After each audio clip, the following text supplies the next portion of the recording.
Hey everybody, Dr. Chris Dost here. In this video, we're going to continue our analysis of Daniel chapter 2. The complete video is available to those subscribing to my advanced Aramaic tier on my Patreon page. So if you're interested in this sort of thing and want to watch the videos in their entirety, please be sure to subscribe, and your support really helps me to continue doing the work on this channel of creating in-depth analytical videos of the Hebrew and Aramaic Bible. I appreciate your support.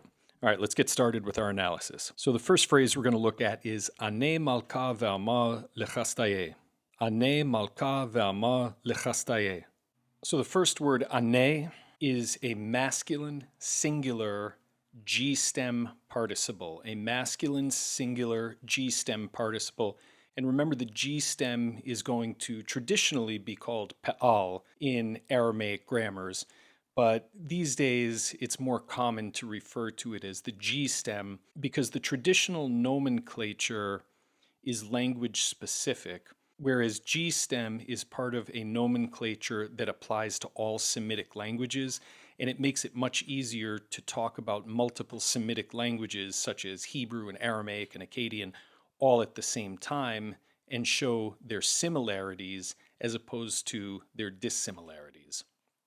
So ane, we're going to label it a masculine singular G-stem participle of the root ayin nun he, or you could say ayin nun yud, which is historically more correct, but you will find this in the lexica as ayin nun he traditionally.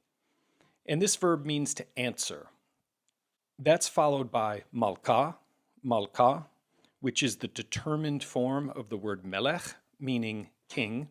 In this case, because it's determined, it will be the king. And then we get ve'amar, which is the conjunction vav plus the masculine singular participle of the G stem of the root aleph mem resh. And now this is a little confusing for Hebrew readers because initially when a Hebrew reader looks at this, they're going to say, oh, that looks like a third masculine singular suffix conjugation or perfect form in biblical Hebrew. But in Aramaic, it is not, because the E vowel, the tsere, which is typical in the participle, like we see in the word ane here, it shifts to a patach under the influence of resh. And so amar, in this case, is a participle, not a suffix conjugation verb. And so we have two participles here. And then the last word in our phrase is lechastaye. And so the preposition lamed, followed by the word for Chaldeans, whose lexical form is kasdai. Now here, this is a Kari Ketiv issue.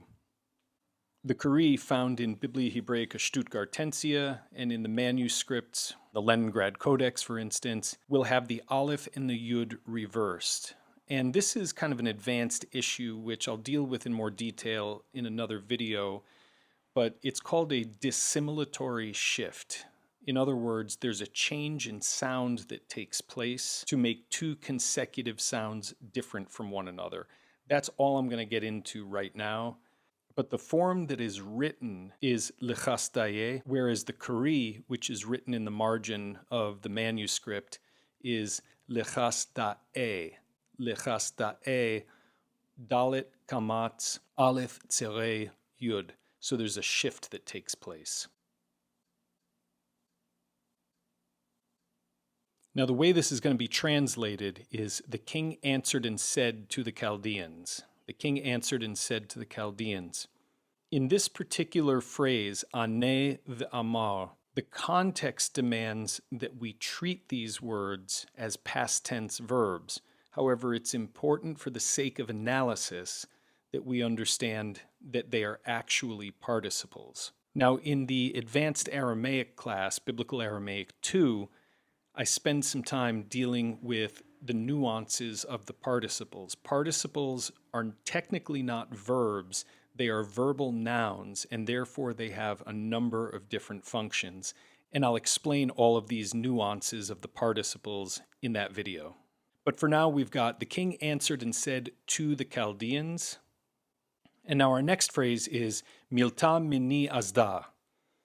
Milta mini azda.